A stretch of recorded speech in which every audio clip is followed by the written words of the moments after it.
மாணவர்களே, நாங்கள் இன்று சாய்வுகள் பற்றி கற்க உள்ளோம். சாய்வுகள் எனும்போது மென்சாய்வு, குத்துச்சாய்வு, குழிவுச்சாய்வு, குவிவுச்சாய்வு எவ்வாறு இனம் காண்பது என்பது பற்றி நீங்கள் அறிந்து கொண்டிருக்க வேண்டும்.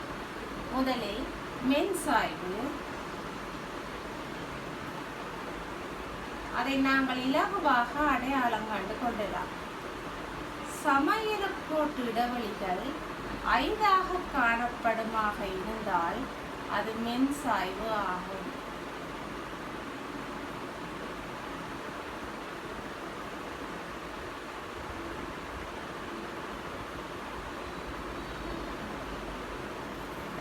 இதில் பார்த்தீங்கன்னு சொன்னால் சமயக்கோட்டு இடைவெளி இப்படி 5 காணப்படும்.